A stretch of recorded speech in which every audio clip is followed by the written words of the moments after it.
Look at those factorials. So factorials, if you use the ratio test, they quite often cancel out.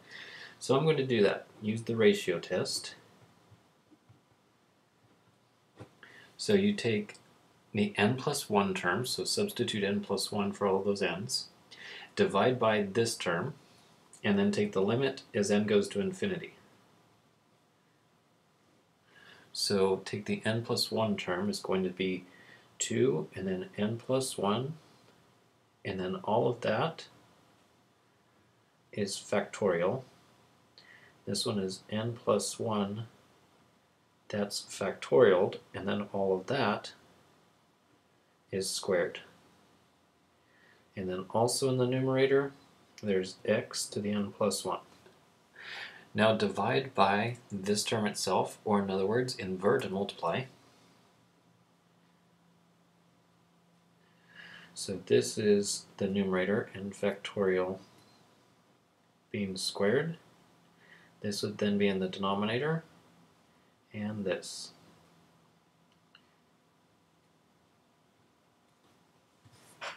So what's going to cancel? Well, obviously the xn and xn will cancel, leaving a single x. One detail I forgot is that x can be positive or negative, so we take the absolute value of this. And what about this? Well, if you multiply this out, this is 2n plus 2.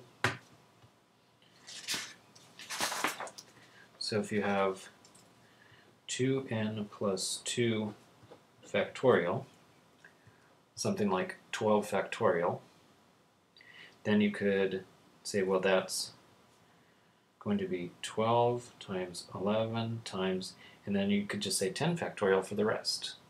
So in other words, you could count off a couple of the terms and then just say the rest is factorial. So that's what I'm going to do here. I'll say that means that that is 2n plus 2 times 2n plus 1, and then I'm down to 2n, so then it's going to be 2n, and I'll just factorial the rest.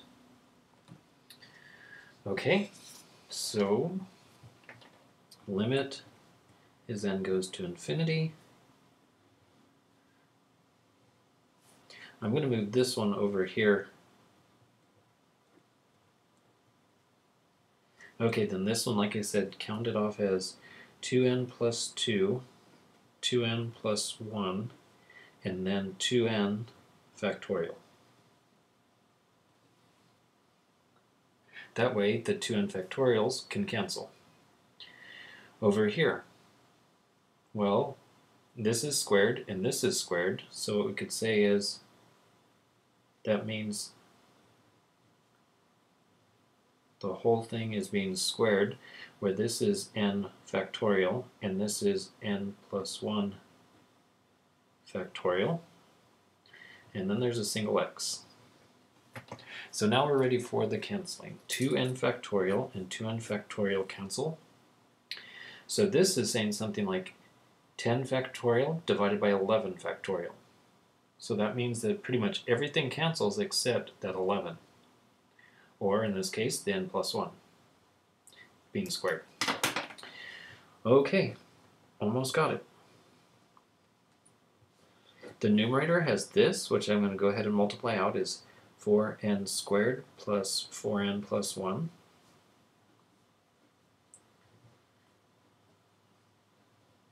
This is n plus 1, so the way that we cancel it is n factorial cancels the factorial.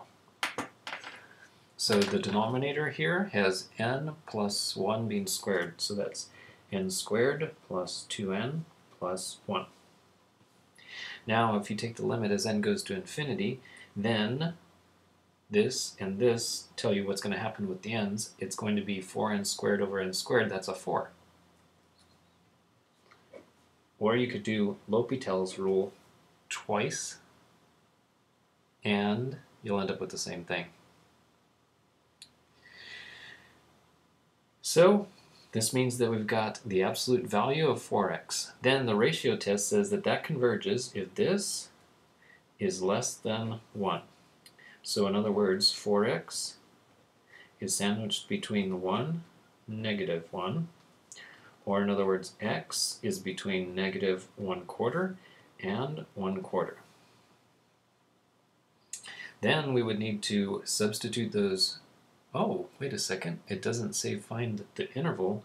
It says find the radius of convergence. So the radius is, you go 1/4 this direction, you go 1/4 that direction, so the radius is equal to 1/4.